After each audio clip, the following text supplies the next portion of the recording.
आज की इस वीडियो में मैं डिस्कस करने वाला हूँ मल्टी लेवल इनहेरिटेंस के बारे में। अगर आपने सिंपल इनहेरिटेंस जो कि इनहेरिटेंस का पहला टाइप है उसका वीडियो नहीं देखा तो आप जाके पाइथन के मेरे इस कोर्स को एक्सेस कर सकते हो और वहां से आप इस वीडियो को देख सकते हो।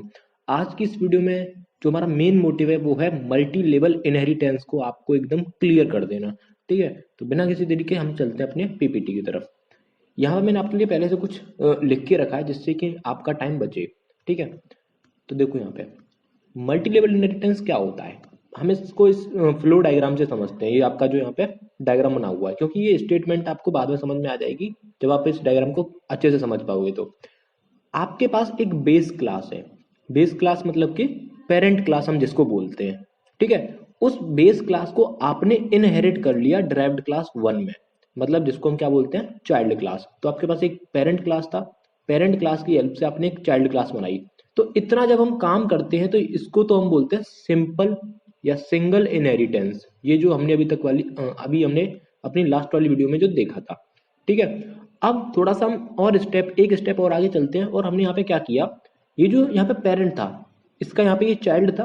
अब हमने इस वाले चाइल्ड को फर्दर हमने इनहेरिट कर दिया ड्राइव्ड क्लास टू के अंदर। इसका मतलब यहाँ पे कुछ ऐसा कॉन्सेप्ट लग रहा है, आपको भी लग रहा होगा कि ये ग्रैंड पेरेंट है, ये इसका पेरेंट है और ये जो है इसका चाइल्ड है। ठीक है, तो यही आप जो है इसको मल्टी लेवल इनहेरिटेंस हम इसी को बोलते हैं। इसको एक बार आपको सिंटेक्स भी बता देता हूँ पाइथन में इसको कैसे इंप्लीमेंट करते हैं। यहाँ पे मैंने क्या किया, एक बेस क्लास बनाई है।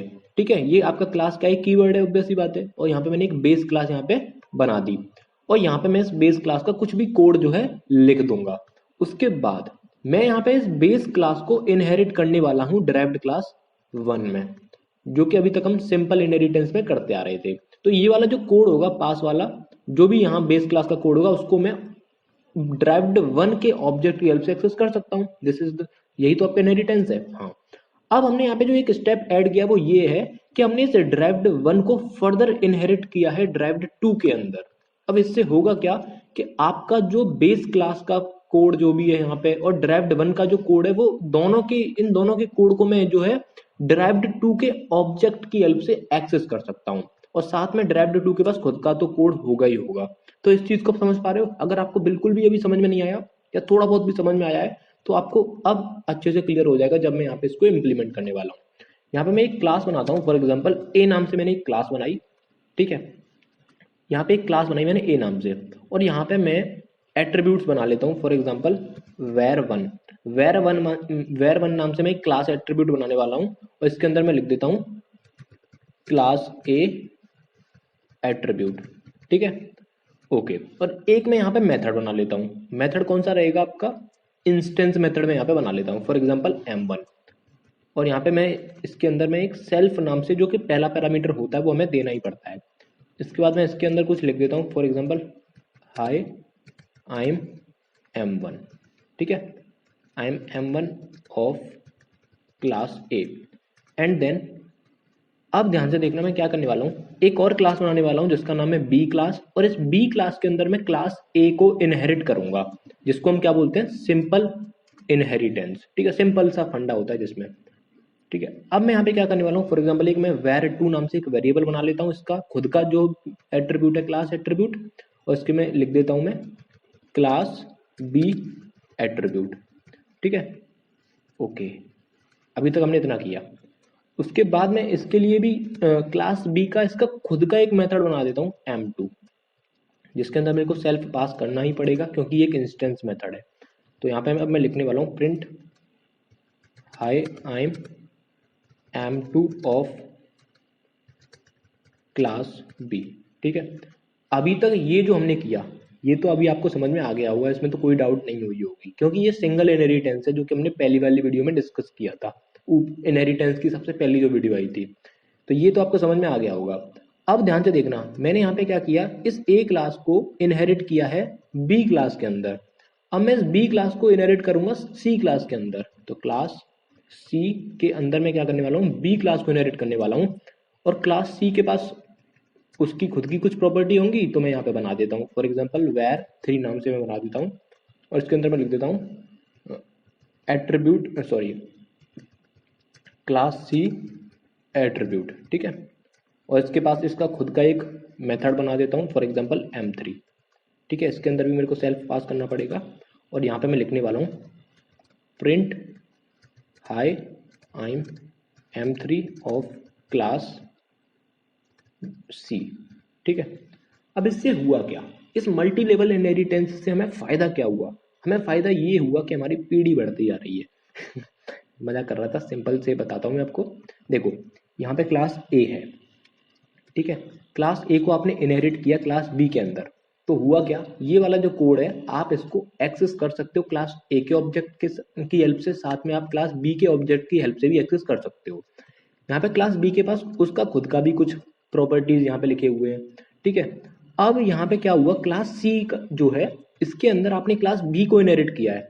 ठीक है, तो इससे हुआ क्या कि आप इस क्लास बी का जो कोड है ना इसको भी आप एक्सेस कर पाओगे और क्लास ए के कोड को भी एक्सेस कर पाओगे। क्यों? क्योंकि जो क्लास सी है ना, जो क्लास सी है वो क्लास बी से इनहेरिट हुई है और क्लास बी जो है वो क्लास ए से इनहेरिट हुई है। तो हम इन शॉर्ट में कह सकता हूँ कि ये वाला कोड और ये वाला कोड, दोनों जो कोड हैं जो क्लास ए और क्लास बी के अंदर लिखे हुए हैं, इन दोनों को ही क्लास सी का ऑब्जेक्ट एक्सेस कर सकता है और साथ में क्लास सी का ऑब्जेक्ट जो है अपने खुद के क्लास के कोड को भी एक्सेस कर सकता है यहाँ पे, चाहे वो आपका var2 हो चाहे वो आपका M3 हो, किसी भी एट्रीब्यूट को या मेंबर को एक्सेस कर सकता है।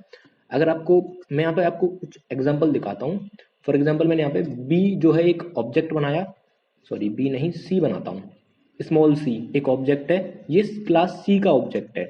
ठीक है, c क्लास का मैंने एक ऑब्जेक्ट बनाया जिसका नाम स्मॉल c है। अब जरा ध्यान से देखना, अब मैं C ऑब्जेक्ट की हेल्प से इस C क्लास के कोड को तो एक्सेस कर ही सकता हूँ, मैं यहाँ पे var2 को भी एक्सेस कर सकता हूँ, M3 को भी एक्सेस कर सकता हूँ, ये आपको मैं करके दिखाता हूँ। तो यहाँ पे मैं कर देता हूँ प्रिंट C डॉट var2, उसके साथ में यहाँ पे मैं C डॉट M3 को भी कॉल कर सकता हूँ। तो ये तो मैं कर ही सकता हूँ क्योंकि भैया जिस क्लास का ऑब्जेक्ट बनाया है मैंने उस क्लास का सारा मेथड वगैरह सब तो मैं एक्सेस कर ही सकता हूँ, ये तो मैं पता है।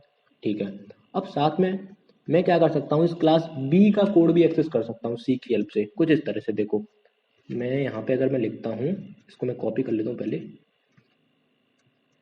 ओके, कंट्रोल जेड करता हूँ, इसको यहाँ पे मैं कॉपी कर लेता हूँ पहले। ठीक है, ओके, अब यहाँ पे ध्यान से देखना, मैं सी की हेल्प से मैं क्लास बी के अंदर जो वो है ना वेरिएबल, एक्चुअली यहाँ पे मैंने ये एक गलती कर दी, इसको मेरे को var3 करना चाहिए। ठीक है, var3 करना चाहिए, अभी ध्यान से देखना। ठीक है, var3 यहाँ पे मैं कर देता हूँ print c dot var3। Okay, तो मैंने यहाँ पे ये कर दिया, लेकिन अब var3 तो मैंने आपको यहाँ पे दिखा दिया प्रिंट करा के, तो var3 तो हो जाएगा। अब ध्यान से देखना, मैं यहाँ पे क्या करने वाला हूँ, ये जो c ऑब्जेक्ट है, ये ऑब्जेक्ट भाई अपने क्लास के मेथड्स को एट्रीब्यूट्स को तो एक्सेस कर ही पा रहा है, लेकिन भैया इनहेरिटेंस ये कहता है कि आप जो है अपने पेरेंट क्लास के कोड को भी एक्सेस कर सकते हो। फॉर एग्जांपल यहाँ पे मैं अगर var2 को एक्सेस करना चाहूँ तो यहाँ पे मैं c ऑब्जेक्ट की हेल्प से कर सकता हूँ, अगर मैं m2 को कॉल करना चाहूँ तो कर सकता हूँ। यहाँ पे देखो देखो class b attribute high I am m2 of class b, इतना समझ में आया। और इसकी हेल्प से आप ये जो c क्लास है अगर आप इसका ऑब्जेक्ट बनाते हो, इसकी हेल्प से आप इस क्लास a के कोड को भी एक्सेस कर सकते हो। ठीक है, आप क्लास a के कोड को भी एक्सेस कर सकते हो, आपको मैं यहाँ पे दिखा देता हूँ, इसको कॉमेंट कर देता हूँ c डॉट var1, ये var1 देखो ऑब्जेक्ट है सी क्लास का, var1 जो एट्रीब्यूट है वो क्लास ए का है। ठीक है, वैसे यहाँ पे ऑब्जेक्ट जो है ये सी क्लास का है, सी जो है, और m1 जो है वो मेथड है क्लास ए का, तो भी मैं इसको कर सकता हूँ एक्सेस। ये आपका क्या होता है, इनहेरिटेंस। ठीक है, ये आपको समझ में आया होगा। अभी तो ये सिंपल सा मैंने आपको एग्जाम्पल बताया, अब हम एक बात करते हैं, थोड़ा सा और डिटेल में हम यहाँ पे चलते हैं। ठीक है, फॉर एग्जाम्पल मैं इसके पास एक कंस्ट्रक्टर भी बना देता हूँ, क्लास ए का खुद का एक कंस्ट्रक्टर है। ठीक है, जिसके लिए मैं यहाँ पे क्या लिखने वाला हूँ, underscore underscore init underscore underscore. ठीक है, एक मैंने यहाँ पे कंस्ट्रक्टर बना दिया, क्लास ए का एक कंस्ट्रक्टर बना दिया जिसके अंदर वो बस क्या प्रिंट करेगा, हाय आई एम, या फिर मैं यहाँ पे सिंपल लिख देता हूँ, इतना बड़ा लिखने वाला मैं यहाँ पे, class as constructor, class as constructor. अब अगर आपने मेरी लास्ट वाली वीडियो देखी होगी तो मैंने वहां पे एक लाइन बोली थी कि जो क्लास ए का जो कंस्ट्रक्टर है, ठीक है, वो क्लास बी भी शेयर करेगा, मतलब क्लास बी जो है उस कंस्ट्रक्टर को एक्सेस कर सकता है क्योंकि इनहेरिटेंस हो रखा है यहाँ पे। क्लास सी जो है वो भी क्लास ए के कंस्ट्रक्टर को एक्सेस कर सकता है क्योंकि यहाँ भी इनहेरिटेंस हो रखा है। ठीक है, तो अगर मैं यहाँ पे सी क्लास का ऑब्जेक्ट बना रहा हूँ तो देखना ध्यान से, भले ही मैंने क्लास सी के अंदर कोई भी कंस्ट्रक्टर नहीं लिखा, क्लास सी के अंदर मैंने कोई भी कंस्ट्रक्टर डिक्लेयर नहीं किया है, डिफाइन नहीं किया है, लेकिन फिर भी ये क्या करेगा, इस वाले कंस्ट्रक्टर को कॉल कर लेगा क्योंकि हमने यहाँ पे इनहेरिटेंस करके रखा है। ठीक है, इसको मैं कमेंट करता हूँ और आपको दिखाता हूँ आउटपुट, देखना क्या आएगा यहाँ पे, क्लास एज कंस्ट्रक्टर। वैसे ही अगर आप यहाँ पे क्लास बी का ऑब्जेक्ट बनाओगे ना, तब भी क्लास ए का कंस्ट्रक्टर कॉल हो जाएगा कुछ इस तरह से। देखो बी का ऑब्जेक्ट बनाने वाला हूँ मैं, बी क्लास का, तो देखना ध्यान से, ये बी क्लास का जब ऑब्जेक्ट बनाया तब जो है क्लास ए का कंस्ट्रक्टर कॉल हुआ, और क्लास सी का जब मैं ऑब्जेक्ट बनाऊंगा तब भी क्लास ए का कंस्ट्रक्टर कॉल होगा। ठीक है, क्यों? क्योंकि जो कंस्ट्रक्टर है वो भी तो इनहेरिट होगा भाई, वैर वन बी के अंदर इनहेरिट हुआ, एम वन भी वी के अंदर इनहेरिट हुआ, तो भैया ये इनहेरिट भी जो कंस्ट्रक्टर है वो भी जो है इनहेरिट होगा। अब अगर मान लेते हैं यहाँ पे क्लास बी जो है, ये जो क्लास बी है इसका खुद का कंस्ट्रक्टर है फॉर एग्जांपल। ठीक है, यहाँ पे मैंने क्या बना दिया, क्लास बी से बोल दिया भाई चल तू अपना खुद का कंस्ट्रक्टर बना ले, तू अपने पेरेंट क्लास का कंस्ट्रक्टर यूज मत कर। ठीक है, यहाँ पे देखो इसका मैंने खुद का कंस्ट्रक्टर बना दिया और यहाँ पे मैं लिख देता हूँ क्लास बीज कंस्ट्रक्टर। ठीक है, तो क्या होगा, तो क्या होगा, अब इसको मैं थोड़ी देर के लिए कमेंट कर देता हूँ। अब ये तो था आपका सिंपल इनहेरिटेंस में, हम इस चीज को देख चुके हैं कि अगर पेरेंट क्लास के पास भी कंस्ट्रक्टर है और चाइल्ड क्लास के पास भी कंस्ट्रक्टर है तो इसको हम क्या बोलते हैं, कंस्ट्रक्टर ओवरराइडिंग, जो कि हम और डिटेल में अच्छे से पढ़ेंगे। लेकिन जब ऐसा होता है तो क्या होता है, अगर ऐसा हुआ, कंस्ट्रक्टर ओवरराइडिंग का कॉन्सेप्ट यहाँ पे आ गया, तो क्लास बी जो है ना वो क्लास ए के कंस्ट्रक्टर को कॉल नहीं करेगा, जो क्लास बी का जो ऑब्जेक्ट जब आप बनाओगे तो वो ये वाला कंस्ट्रक्टर कॉल होगा क्योंकि इसको प्रेफरेंस ज्यादा दी जाएगी। ठीक है, इसको ज्यादा महत्व दिया जाएगा, तो आपको यहाँ पे देखने को भी मिल जाएगा। देखना मैं यहाँ पे ऑब्जेक्ट क्रिएट कर रहा हूँ, अब जो आउटपुट आएगा वो आएगा क्लास, यहाँ पे मैं लिख देता हूँ क्लास बीज कंस्ट्रक्टर। ठीक है, तो यहाँ पे आप देख सकते हो ये आपका आउटपुट आया क्लास बीज कंस्ट्रक्टर।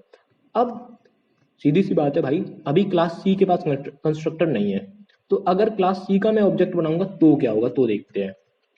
तो यहां से देखना ध्यान से, अगर क्लास सी को, अगर आप क्लास सी का ऑब्जेक्ट बनाते हो लेकिन क्लास सी के पास कोई कंस्ट्रक्टर नहीं है, तो कौन सा कंस्ट्रक्टर कॉल होगा, ये वाला कंस्ट्रक्टर कॉल होगा या ये वाला कंस्ट्रक्टर कॉल होगा? तो आप जरा ध्यान से देखना, आउटपुट आपको मिलेगा क्लास बीज कंस्ट्रक्टर। ठीक है, क्लास बीज कंस्ट्रक्टर, तो देखो यहाँ पे मिल गया कि नहीं, क्यों? क्योंकि ये जो है, ये वाला जो कंस्ट्रक्टर है ये ओवरराइड हो चुका है। ठीक है, और बी सी का जो मेन पेरेंट है, और दूसरा कारण ये भी है कि भाई देखो क्लास ए जो है इस क्लास सी का पेरेंट नहीं है, वो इसका एक ग्रैंड पेरेंट है। ठीक है, क्लास बी के पास खुद का मैंने यहाँ पे एक कंस्ट्रक्टर बनाया है, तो ये वाला कंस्ट्रक्टर जो होगा वो इनहेरिट होगा क्लास सी के अंदर, ना कि ये वाला होगा। अगर हाँ, अगर ये वाला कंस्ट्रक्टर नहीं होता, अगर यहाँ पे नहीं होता, तो ये वाला कंस्ट्रक्टर जो था वो यहाँ पे आता, फिर इसके बाद वो यहाँ पे आता। ठीक है, कुछ इस तरह से जो यहाँ पे काम होता। मैं यहाँ पे थोड़ा सा इसका ब्राइटनेस बढ़ा लेता हूँ।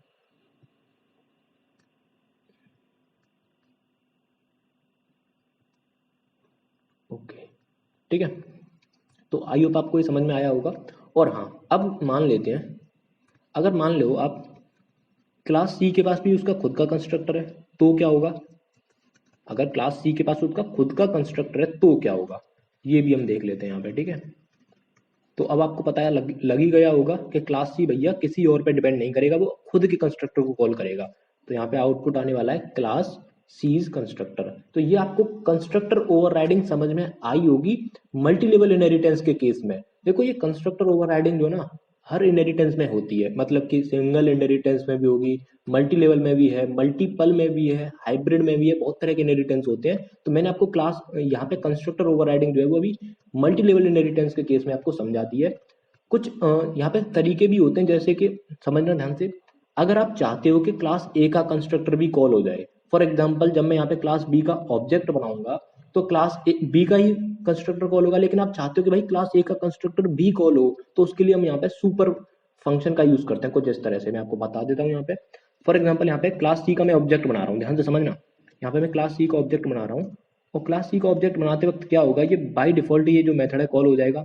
अब मैं चाहता हूँ कि इसका जो पेरेंट है उसका मेथड भी कॉल हो, तो उसके लिए मैं क्या करूंगा, यहाँ पे super dot underscore underscore init कर दूंगा।